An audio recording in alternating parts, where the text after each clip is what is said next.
to Conversations with Life. I'm Sochi and I'm here with Cedar and Keith. And today we're going to talk about magic. And I'm super excited about this one.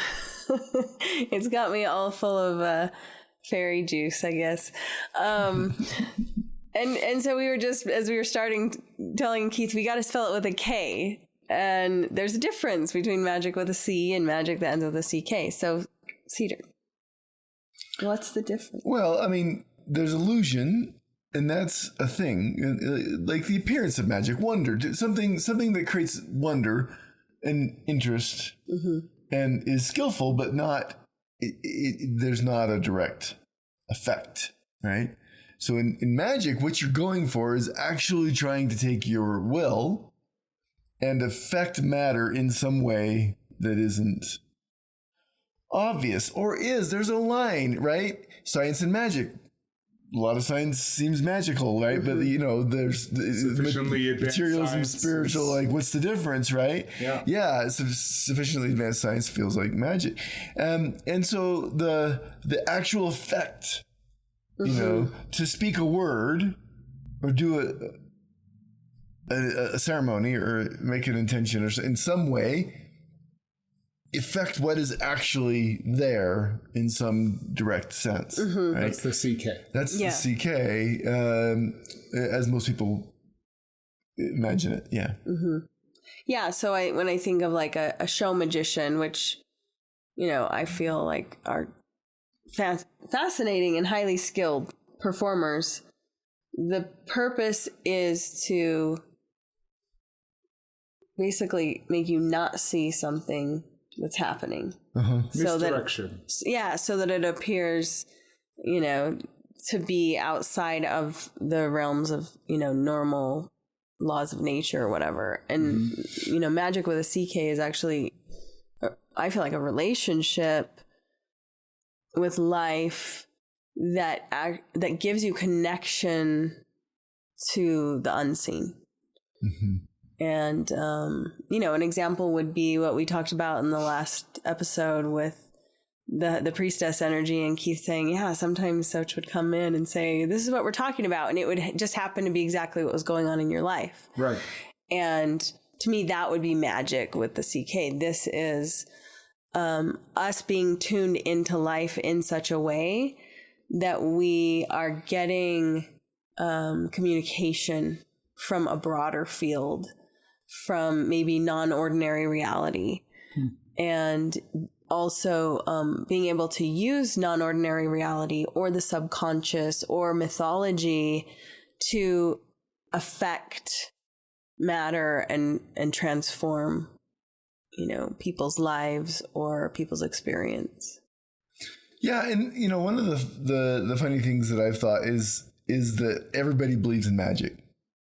Every single human being believes in magic. And the question is the means. In other words, we want to create a result that is extraordinary, or that we want. We want to have the things that we want, the things that we imagine, and we want to create them in the world. Like a great fantasy author or a great author of any kind that's building a world, in a way, summons that world into being. People are going to read about that and hold that in their memories and minds as if it were a real thing. Yeah. Is it a real thing? I would argue that it does, right? Like, what is the definition of a world? What is the definition of the world? What is the definition of reality? Right. And it's a perceptual experience that happens that has an effect. What is the effect that anything has? And I think this is where we get caught up, because this is pure layman, right? For me, I'm an avid fantasy reader, but otherwise haven't experienced fantastical magic, right? But I am a believer in the power of positive thinking, right? And positive energy and willing yourself to have more energy. I think about the most obvious form of magic that I feel I've performed in my life, as you describe it, is the difference between motivation and dedication. I can dedicate myself into the energy to go to the gym in the morning. I don't have it. I wake up at 5:30 this morning. I was like, fuck this, fuck the gym, fuck my body. No, right? But there was something in me that was like, God damn it, I've been working my ass off for months. I am dedicated. And I got up and could feel the energy increase in my body, right? So to me, that's a form of magic CK. I did something within myself that altered my reality, right?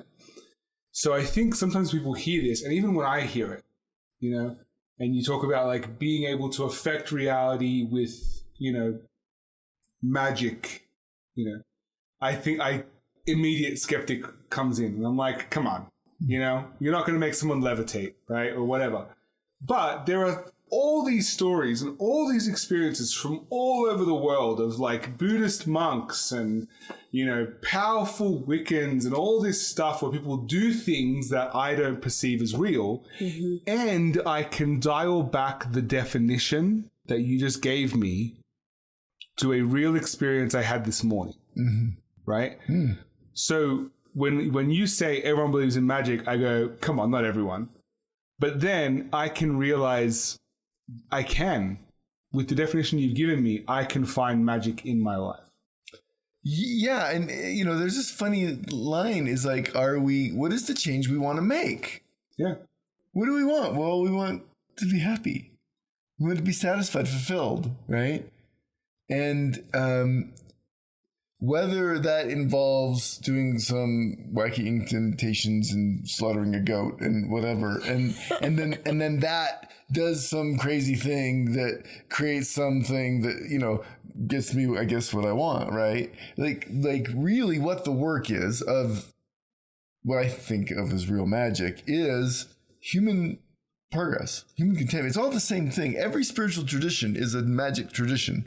They're all trying to do the same thing. Whether you're eating a piece of bread and you're calling that Jesus' body and now you're a good person, or you know, or whether you're a scientist in a lab trying to cure cancer or whatever else you're trying to do, you know, like making something happen that wasn't able to happen before because you understood some principle or process and was able to manipulate things just so that happens.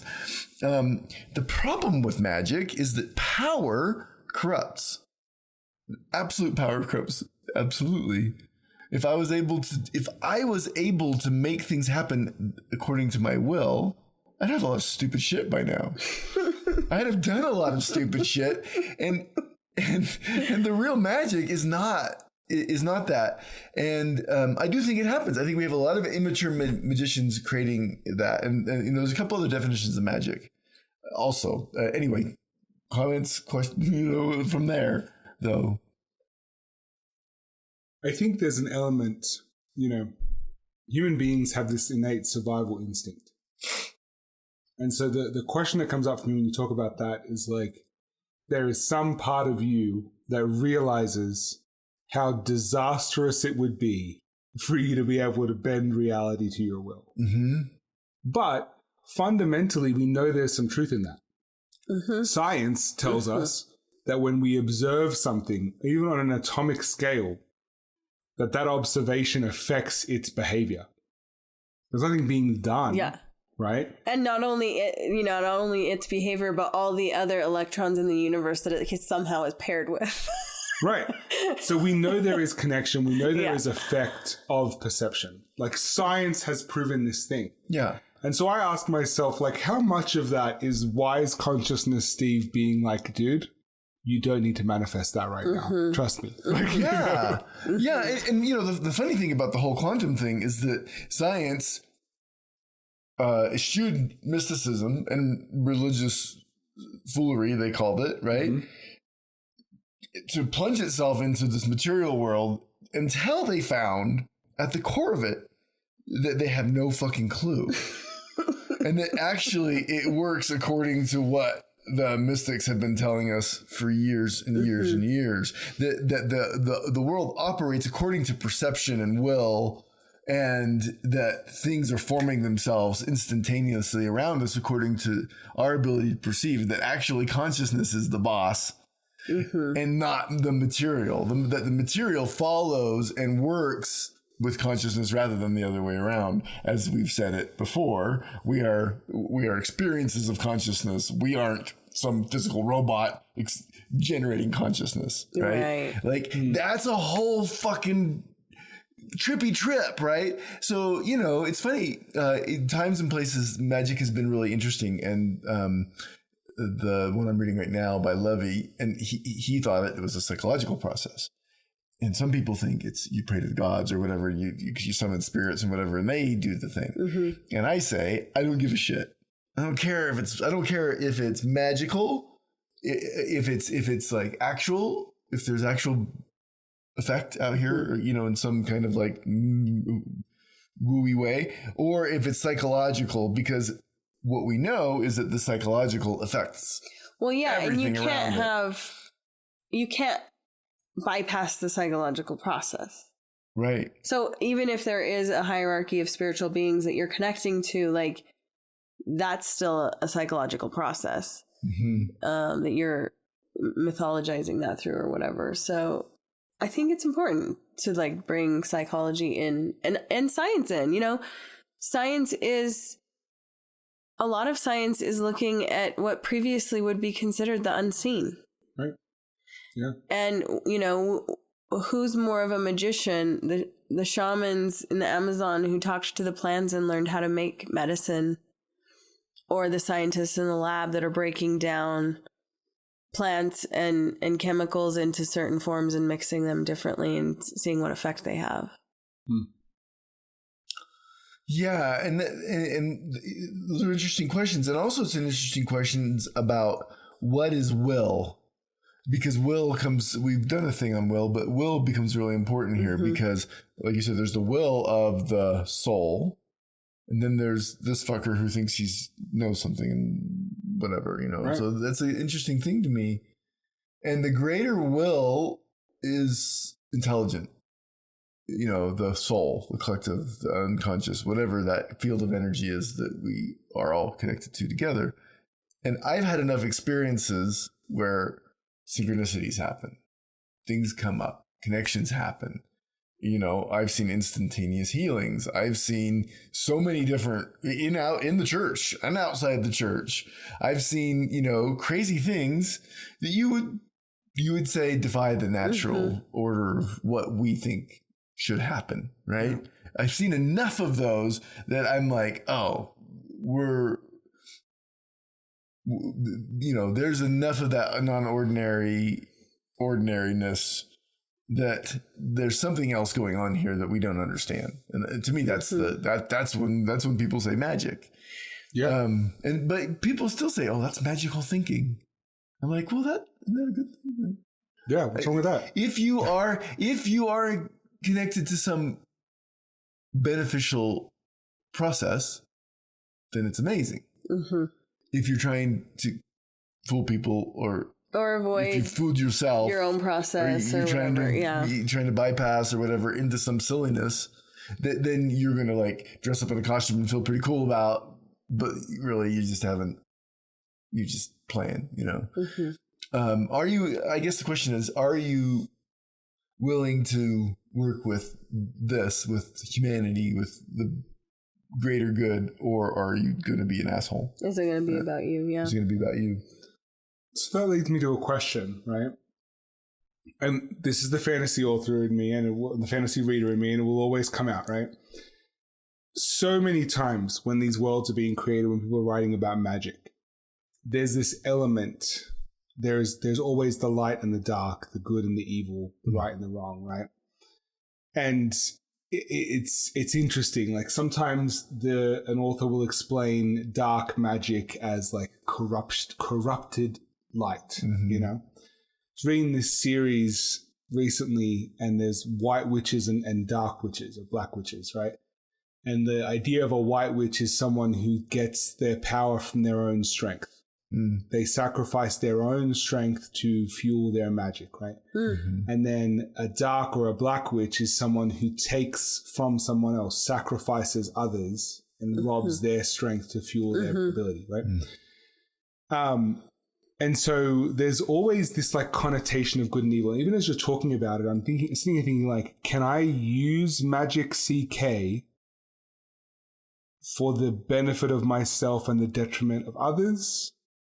Is there an inherent morality? Is it just my will aligning with the will of the greater consciousness? You know, like, what is it?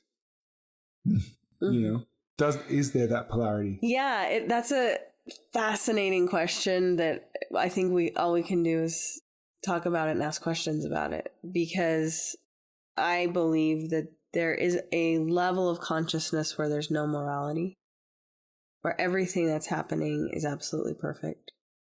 And there's a, zero in on the human world. There are things that are just obvious. Like, there are certain things that if any human saw them happen, it would make them feel sick. And there are certain things that when people are engaging with me, I feel yucky or drained, and sometimes I can't even describe what that is. But I think to your first question, yes, I think there's such thing as what some people will call dark magic, or magic that is used to harm, or magic that is used that exploits the innocent. And the morality piece, Cedar and I have talked a little bit about, like, is there a difference between sorcery and magic, where people are becoming highly skilled at something so that they can exploit people who are, don't have as much knowledge or power or skill. And in that case, I think there's examples all over. Like, look at our government, look at Elon Musk, and you wouldn't necessarily say, oh, he's a sorcerer or a magician, but he's doing something. Yeah. Something's going on. Yeah. It's not basic intelligence. And it's pretty obvious that it's exploiting, right? Yeah. And so I think there's something there for sure to talk about, and to then, orient yourself to what do I feel like honors and serves not just me, but the moment, or the field of influence that I hold, or the greater good, for all of humanity. And we don't always know how our actions are going to ripple. Yeah, the sorcerer is usually trying to navigate powers that he doesn't understand in order to create a selfish process. Usually they are taking on the will, right? And they're like, the will, I'm more important than life, right? So they distort life in that way. And usually it comes back to bite them in the ass. The magician knows, doesn't say, but knows.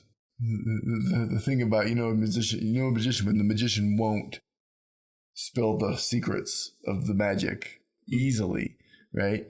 And is more interested in the harmony of life. So when life itself is threatened, then the magician acts powerfully, and not until then, right? So that's kind of an interesting place. A kind of a small derivation of this is I do trauma work with people, right? Yep. I talk to people's unconsciouses. I don't talk to them. I do talk to them a little bit, but I talk to their unconsciousness, to their subconscious rather. And I say, you should maybe release some of that pain. And then it works. Many people have said that after the session, they feel way more peaceful, way more, that could just be suggestion, right? I could have a good conversation with a friend and have that same thing happen. Oh, we talked it over and I got through it. It was good. But that's magic. I was going to say, why is that not magic? It is magic. And one of the definitions of magic is to speak into the collective unconscious and have that be heard, and then have it be true for the general population, or for more than yourself. Give an example of that, what you just... Well, let's say that I'm, I don't know, some kind of classic thing like it's not raining. And I do some spells to make the rain happen. And, a lot of people's benefit, relies on this. And then, 15 minutes later, it's raining. Well, if maybe we're all connected, and I'm not saying this is or isn't a thing, they used to have rain dances and various processes throughout the magic world to change the weather in some ways. And I think it works sometimes, right? I think it actually works. I think what happens is that somebody can gather the will of people and life is served in that process, and they can actually create a prayer, a spell, a process that then goes in, and then enough energy is there that reality itself responds to that. I think that's a possibility, right? But it's very much more simple than that, right? Like, let's say that I can't get over something. I had a bad breakup, right? And so I do a spell, which is just a physical process of emotional. Mm-hmm. It's a physical representation of emotional process. I do a spell and I take her picture and I burn it or whatever, and I say some words or process, right? And then all of a sudden I feel better. Well, my unconscious is paying attention. And when I do something physical, it relates to that. Like I'm showing it I'm serious rather than just like, I gotta get over this. I gotta get over this. Dang it. This is costing me so much peace and happiness, right? But when I do that physical thing, my unconscious goes, oh, I see. It works. It works in pictures and it works in symbols. And so when I show it that I understand what's going on and what I want to happen, and then that gives it something to work with, right? Yeah. And so all of myself can now move in a direction, right? So I think a lot of this work with subconsciousness is really magical, Yeah, I think, I totally believe that it's possible to metaphysically change my health or lose weight. Yeah, I was gonna say the same thing. So like we get stuck on the word magic because magic without the K exists, like that. Right. And we feel tricked by it. Exactly. Yeah. And so listening to this, like spontaneous healing, right? Mm-hmm. And I go, come on. But I've been a part of blessings before, right? And I've given a blessing to a man with Parkinson's and seen his tremors subside for the moment. Mm-hmm. I'm not going to heal a guy from Parkinson's, right? Yeah. But I saw him look me in the eye, look at his grandson and say, okay, Keith is going to do this blessing. Mm. Why? Mm. In that moment, the will was more aligned that way. I don't know what it is, right? But this is not an alien thing. Mm. Science teaches us, but also medicine.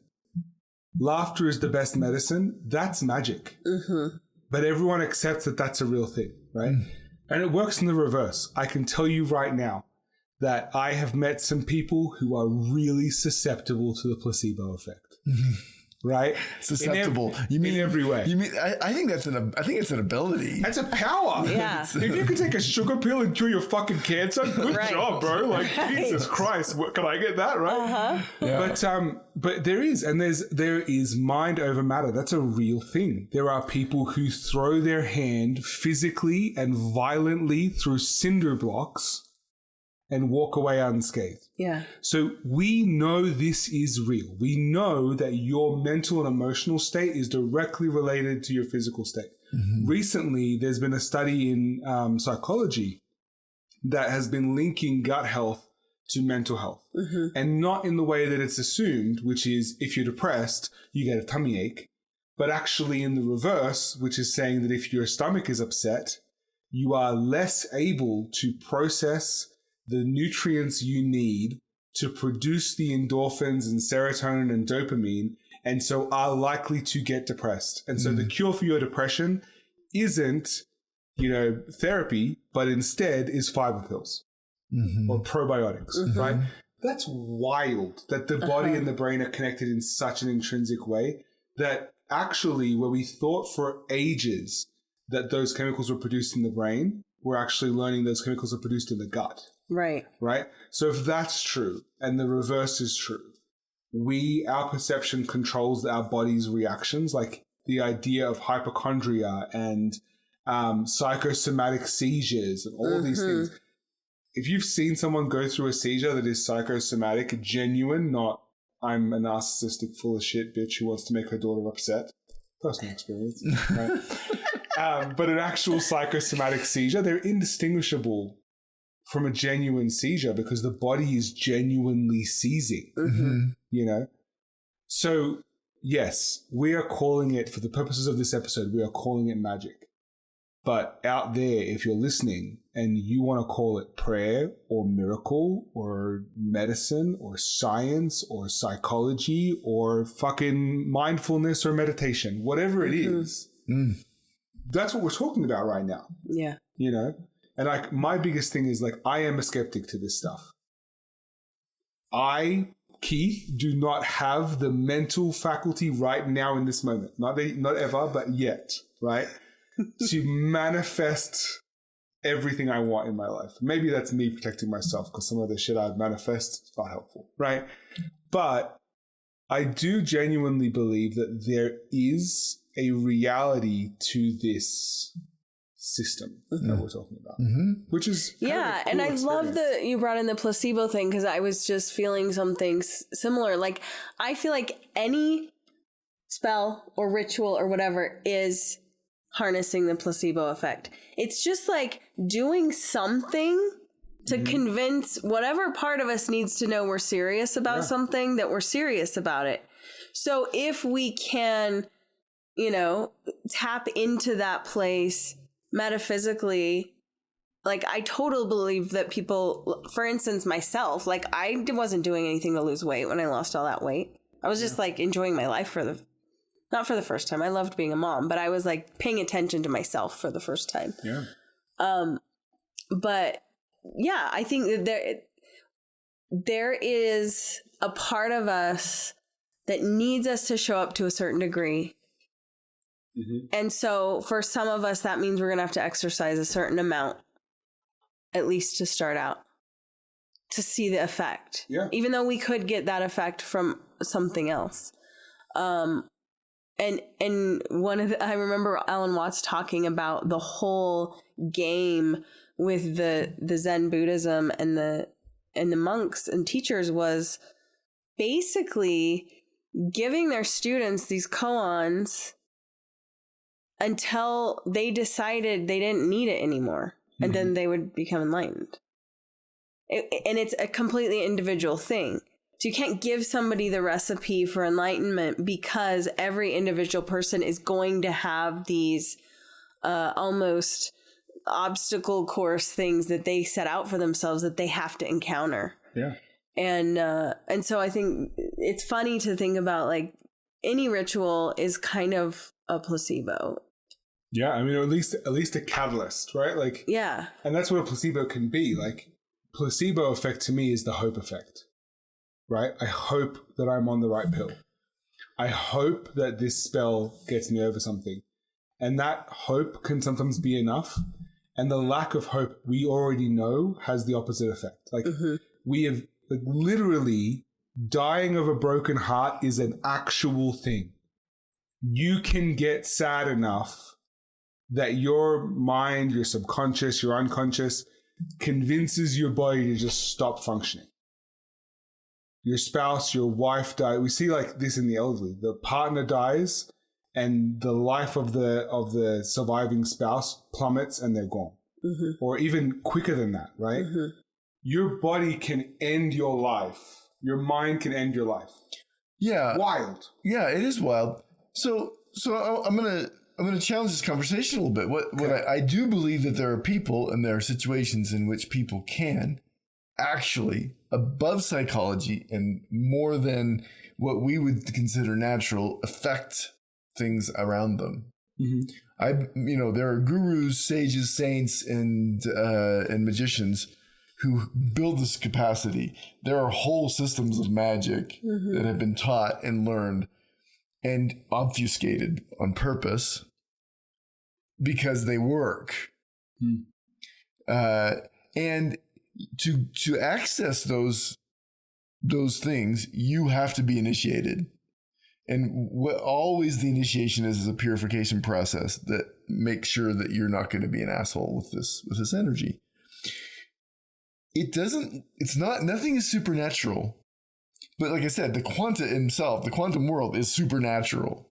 Like it operates according to my perception creates reality, right? So if I perceive I'm getting healed, I'm being healed, right? There are always exceptions to what should be changed.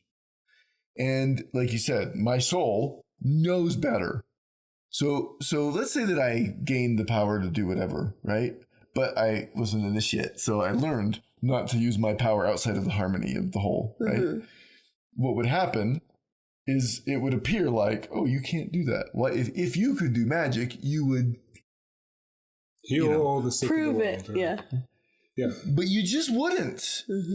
Learning that type of skill necessitates that you don't, unless you want to become a sorcerer, and then you don't know the biggest secrets because they're obfuscated, and you operate on the edges, trying to do things that seem powerful to you, but ultimately are going to bite you in the ass. So, like, yes, I do believe that most of what we're talking about and most of stuff, and I don't even care if there are gods or they're just gods in my head, like I don't differentiate, right?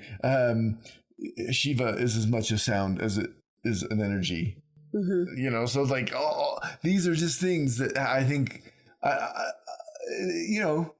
maybe just like an author creates a world, when we conceive these beings, they actually exist in some way and somehow, like, I don't know. Has enough people reading The Hobbit created hobbits? I don't know. I think so sometimes. And so I guess what I'm trying to say is that psychological, and then there is no limit to the power of perception and will. See, okay, so I want to some point, yeah. No, I want to say this, right?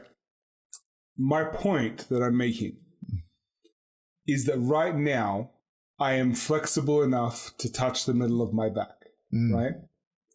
But when all the limits of my mind go away, I am flexible enough to lick my own ass. Right? Have you heard of this thing? No. So a dead body can, until rigor mortis sets in, can be moved however you want. There is no limit to flexibility. Flexibility's limit is completely self-imposed. Every exercise and stretch you do to increase your flexibility isn't doing shit to your body. Yeah, it's a mental exercise. That's what I'm claiming that magic is. Yeah.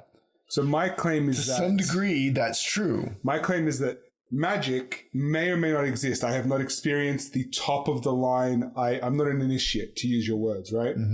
The access I have is in the psychological sphere. And to me, that actually is proof of magic I haven't experienced.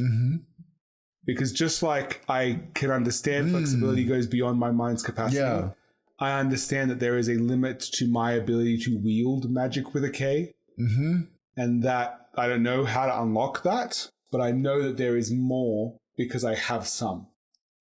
Yeah, and it's really interesting. My question always is, how much do I want to change reality? How flexible I could go read all the books and become an initiate of the highest order or whatever, and then maybe I could do some cool shit. Man, I could levitate. There's this thing in Mickey Singer, I think it's in Untethered Soul, or one of the teachings that he's had in the lectures on the Untethered Soul. And, he cites somebody's like, I learned how to levitate. It took 5 years of intense spiritual study, whatever. And then the other person's like, I have a chair. and I did, and I saved myself 5 years, you know, but I still reached it. Yeah. Yeah. But I'm having the same effects, you know, there is this kind of funny thing. Like we could perhaps manipulate reality in a direction that would be, I don't know, interesting. And I think we do, but we all together doing this would probably create exactly what we're doing. Right? Like to move us out of some process that's somehow not as good. I don't think that's a thing. I think all experiences are equal. The only thing that I can think is how well can I be with that experience? And, you know, I think that statement has some obvious limits and caveats, etc. Right? But like, what if everything is just fine and I don't need to change anything? Well, balance. Well, that's the biggest magic at all. To get myself to see that and to be with that is the biggest magic of all. Like that is the thing that is the great work that magic says it's trying to do is the unifying of experience into this. And when I do that, the funny thing is, then probably things just happen better. Right. It's almost like the I don't know. There's a doorway into magic there that it's not a shortcut. It's something deeper than that. Where it's like if you can accept what is happening, your will has more of an effect on what happens next. Yeah, you're with life. Yeah. You're with it in some way. Yeah. And I think it takes an enormous amount of work to get these egos into that state. I mean, I think that's really magical. In fact, maybe one of the benefits of learning like some complex spell or reading huge book magic, and then, you know, really like training your mind to hold things in a way that will actually affect the collective, is that then you can kind of get in on the game. And by doing that, it almost like if you're paying attention, you're like, oh, it's a game. You know, like you have to almost stop taking yourself too seriously. Yeah, there's a humility process in any of it. There's a humility in going to the doctor. There's a humility in taking a course or going through an initiation. Because your ego is, at least for part of the time, bowing to something greater than itself. Yeah. And I think the process of learning how to do that, of becoming initiated, would open enough wisdom to realize that you probably shouldn't fuck with stuff. Yeah, right. Like except in exceptional circumstances. Right. I mean, so this is my question that comes up, right?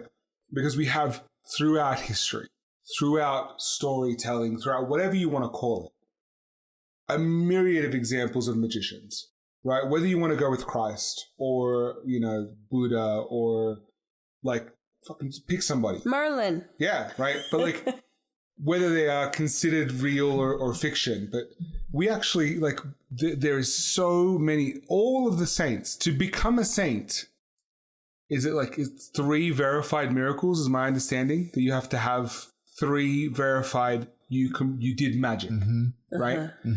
Which means as a collective, human beings believe in magic, as Steve was saying, right? So then I asked myself the question of like, what brings about a magician? What's going on in the world that Christ has to show up and literally bring humans back from the dead and cure leprosy to wake some people up, right? And I think to myself, like, you know, if you want to go with the LDS spin of this, right, then you have like the wickedness of the people and Christ comes in to redeem and blah, blah, blah, give new laws and et cetera, right? Moses comes in to free the slaves and he's literally combating Egyptian sorcerers and stuff like that. So I guess like to me, magicians feel like the ultimate tool of consciousness, of balance. And you were saying that they serve the balance. So are we just operating at the level that we're called to, and I don't need to worry about getting more magical because where I'm at is what I should be doing? You know, I studied with one guy who said that in the tribal world, we evolved, and 1 out of every 100 people, or maybe 2 out of every 100 people, would be shamans, meaning they'd be connected to the subconscious, the quantum, the unseen world, however you want to label it. And so, you know, that's kind of the natural ecology. You need, 49 people to go herd the sheep. You need one guy to kind of like be not in this world, like to be in, in a little different reality, what shamans call non-real reality. And kind of shepherd things that way or figure things out or help, where things get sticky in the simulation, right. to kind of like smooth out the bugs, right? Which would mean that if we kept on to that, right, then you'd have millions and millions of people who are just kind of in that game, right? They're going to be born that way. Most people are not going to be doing that. But I think there's something shifted in the collective. My story. And where a few gurus or shamans or whatever that were necessary happened in that kind of milieu, that ecological energy process of us all showing up, that our souls are all connected. And somehow, I think almost everybody now, like I think we've gone from the world where there were a guru or two, and that was cool, and they could read your mind and, keep off mosquitoes with their thought and that kind of thing, as reported in like autobiography of Yogi, etc. And now, for some reason, something else is happening. And, that's a pretty fun story. I think there's a reason we're interested in superhero movies and in fantasy novels, and that's become a really big thing. I think it's because there's a general call to hold reality differently. My perception, my story. And this is a hard transition. And I think as a species, we are evolving into something else. Yeah. And I think the next line isn't to change these bodies or do anything else. I think it's a perceptual change in our process. And I think we're all going to be led into more and more and more and more into this behind the curtain, so to speak. So this brings about a question, right? And like when you're talking, I think about the world that I would build if I was the divine being in this situation. You got 49 people needed to herd some sheep, right? I don't need 49 people right now to herd some sheep. Yeah. I have tech. It's different. We've got dogs that take care of a lot of stuff. We've got technology and things that have really taken care of a lot of the desperate survival stuff that you needed 49 dudes to do before. And so that leads me to the question of what happens to a society that doesn't have to fight so hard to survive anymore? Does that allow them the room to be a bit more magical? And there's the delusion of, not delusion, no, that's the wrong word. Like dissolution. I don't know what the word I'm looking for. The dissolvement of that power amongst more people. Create less powerful, less obvious magicians, but more of them. Therefore a more powerful society. And a more equal society. Right. And so I think a part of the human evolution is likely group consciousness, where we start to connect and behave more in group bodies that are, everybody is tuned in to bring forth a specific gift that supports the whole. We've seen this, right? So like, okay, as you're talking about this, right? Immediately I first went to like, what if we just had 30 people whose job it was to sit and think at a field and made the crops grow better, right? Like that becomes the job of people, right? And then that got me thinking about this IKEA experiment. Have you guys heard about this experiment that was done at these IKEAs? So it's a video, look it up. People out there, don't believe me, go find it. They put these two plants in exactly the same conditions, right? Exact same plants, same cuttings, two separate pots, two separate glass enclosures with a speaker and a microphone. And they got kids and customers they put them in front of an IKEA, kids and customers to come into the IKEA, and at one plant, they were like, give it compliments, shower it with love, right? You're a beautiful plant. You're so sweet. You're so green. You're so full of life. We love you, blah, blah, blah. And the other side, bully the shit out of this plant, right? You're ugly. You're worthless. You're blah, blah, blah. And like before your eyes, you get to see the love plant, same watering schedule, same size pot, same everything. The love plant get bigger and more beautiful and flourish and all this stuff as the bad plant, the sad plant dies, like literally dies. And I'm like, what the fuck is this, right? Magic. It's magic. Like there's no other explanation for it. Like how do you describe or define that other than that's magic? Yeah, our energy is constantly interacting with other people's energy and with the natural world's energy. And, there's a beautiful tradition in Jewish mysticism that all of a sudden it could happen. In other words, everybody could wake up at once and the world would just magically all the problems and everything it would be just, and all it is just a bunch of people deciding not to be assholes.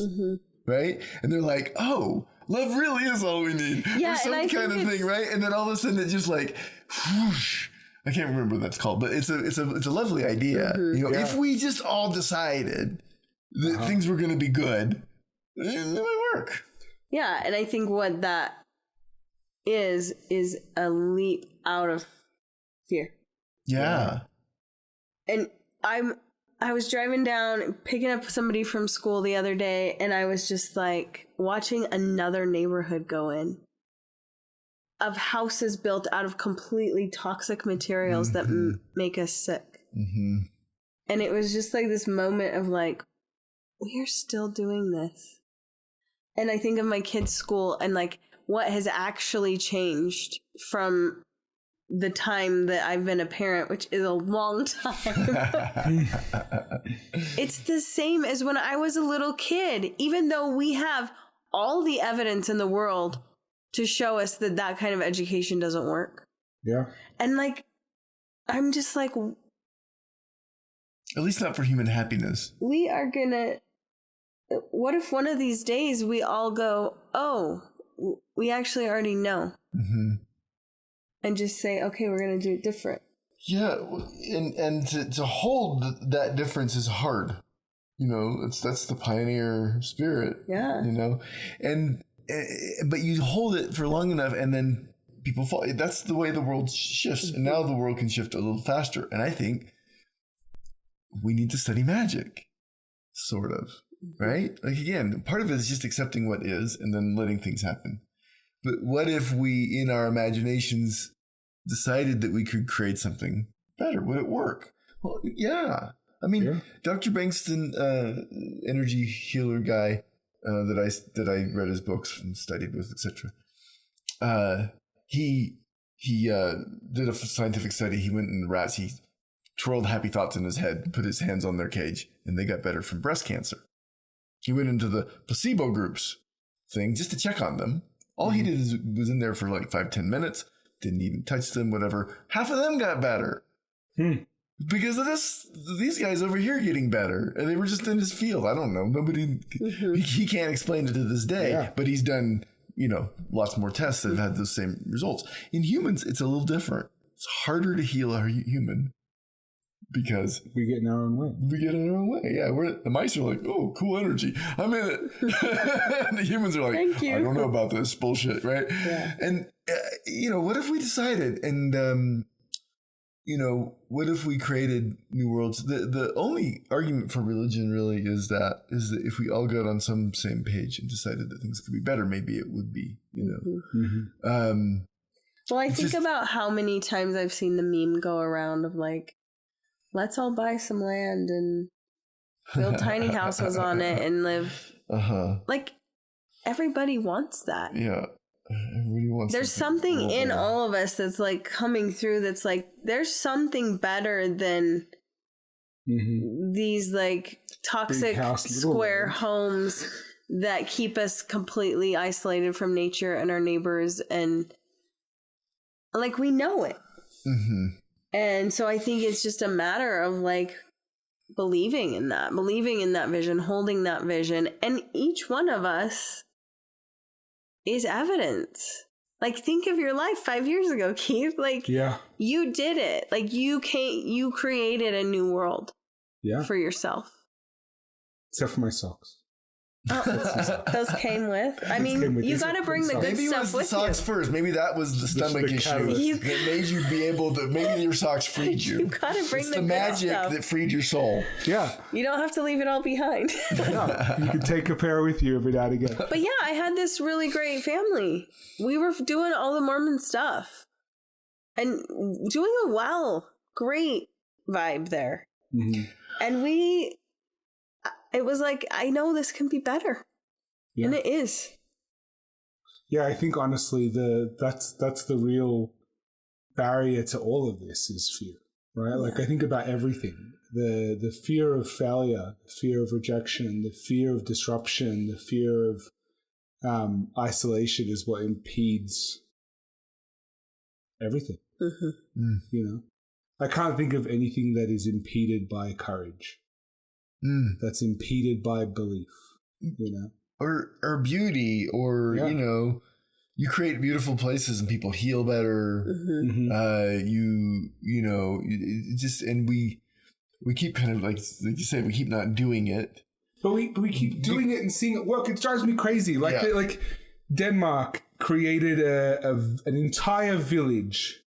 Instead of a drug rehabilitation clinic, they created a village for addicts to go to live in harmony, blah, blah, blah, blah. And they had complete success, wildly stronger success rates than all of our so-called rehab clinics in the States, right? And all they did was create a town instead of a facility and let them go. You put people in a context, and they not only did their conscious minds believe that, because you put somebody in a rehabilitation center, they're being rehabilitated. They're being reinforced that there's a problem. They take on the role. You put somebody in a harmonious context. It's like the rats with the cocaine, where if they're hanging out with each other, they don't get addicted to cocaine. They'll choose the water rather than the cocaine water. If they're hanging out with their buddies, but they're by themselves, they'll take the cocaine water every time, Right, yeah. Like these things that make a difference, the way that our context is. And, again, I think a lot of what magic is creating a context that all of us believes something or feels connected to something in a harmonious way. And then there's this moral thing, like we've chosen to serve life, this choice to serve life. This is like something in us.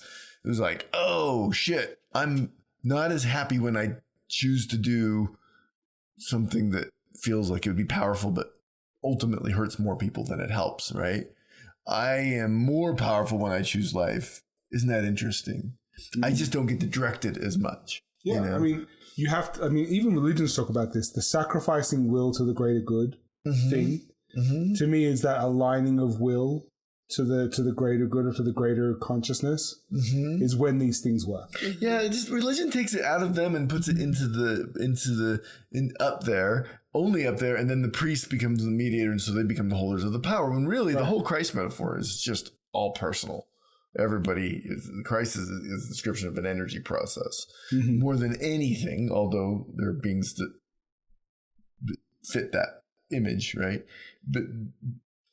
But they take it, anytime you take the power out of the people, right, and you put it into somewhere else, it works a little bit unmasked because people are more willing to believe that somehow, that it's outside of them. And I really think one of the things in magic and why it's been like suspected and ridiculed and, down through the years in its various forms. And like real magic, what I mean is like that inner work really is that it makes you uncontrollable. One of the, it makes you not controllable. It makes you dangerous. It makes you dangerous to any systems of control that aren't honoring to systems of sorcery, rather than a whole bunch of people who are holding their magic. Yeah, if you're powerful, other people can't have power over you, which is a complete topple to pretty much our whole civilization structure. Sure. I want to hear, before we end, a moment or two in your recent, both of you in your recent life, that you think could potentially be called magical or miraculous.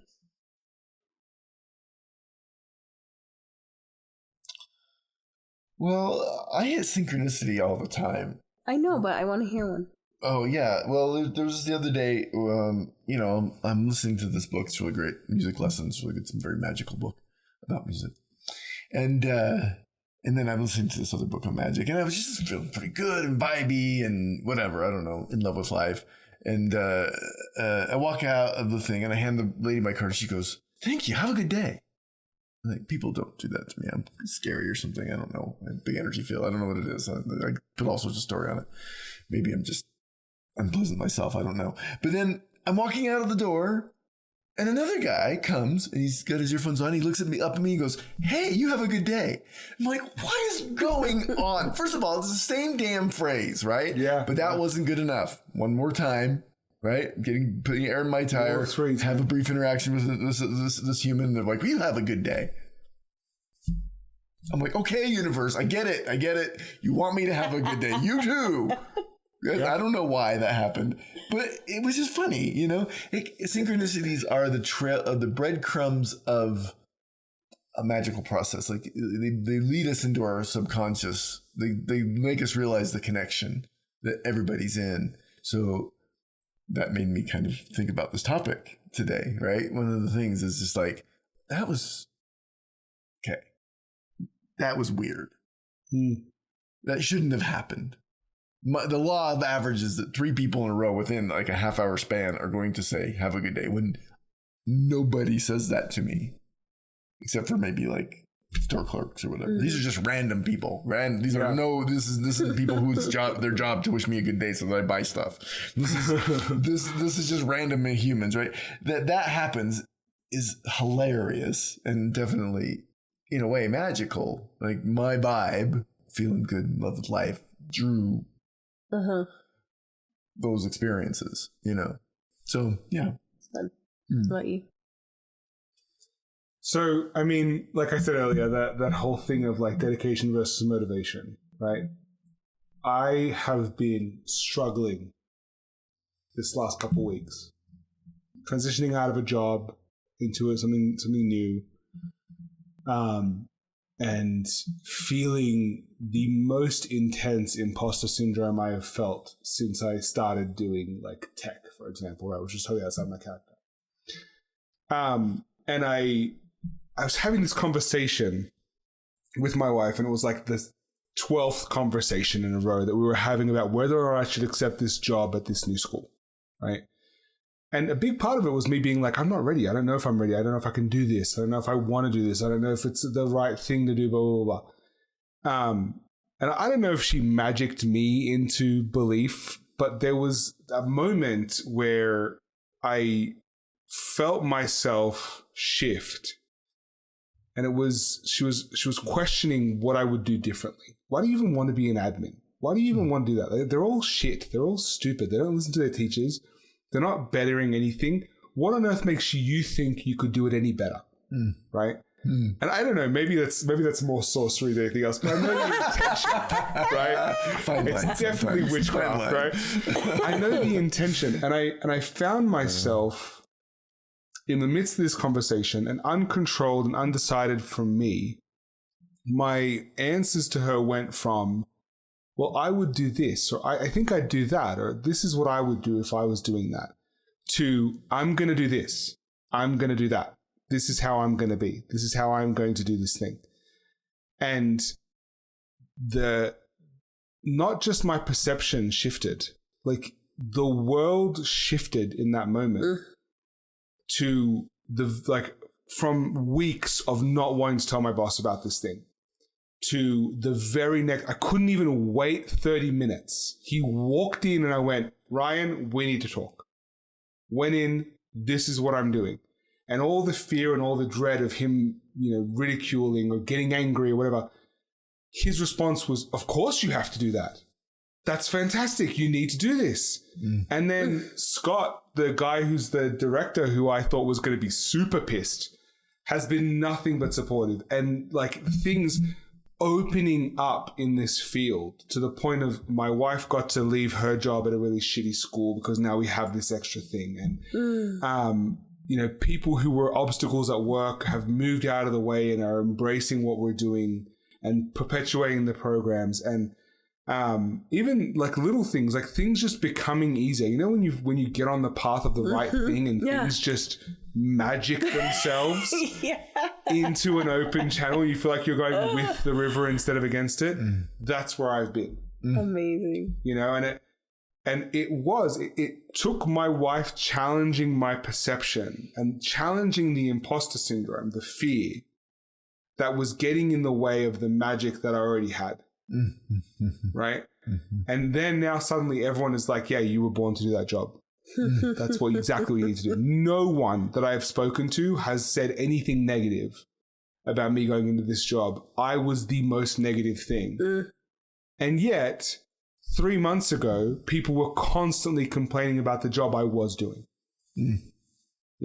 So I don't know. That just feels like magic to me. I love it. Yeah, I feel like that's a great story to kind of sum up. So did you get some magic? Yeah, I had a really cool experience with a client this week where I was doing some energy work, somatic work, and I had this sense to do an incantation that I've never used before, but I heard it at a different ceremony, and I was like, I don't know. And it came back 3 times and I was like, okay, I'm going to go ahead and use this incantation, and didn't tell her anything about it. But as soon as I said the incantation, her energy started to move and she started talking to me about what was happening in her body and stuff.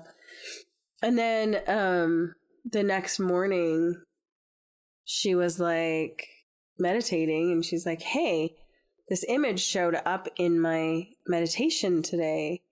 And it was the being that I called in to help with her process, which I hadn't talked to her about at all. And so I love it when stuff like that happens. And then that particular image opened her into kind of a new path and a new phase of life, and a new direction. So that was really fun. Cool. Yeah. Wow. Yeah. We good? Yeah. All right. Thanks for joining us today on Conversations with Life and our funny conversation about magic. And we hope that you find some magic in your life today. And please like, subscribe, share. Bring us your questions. Bring us your story. We would love to have us on your podcast. And if you want more information about our magical offerings, look for us on soulandspiritwellness.com.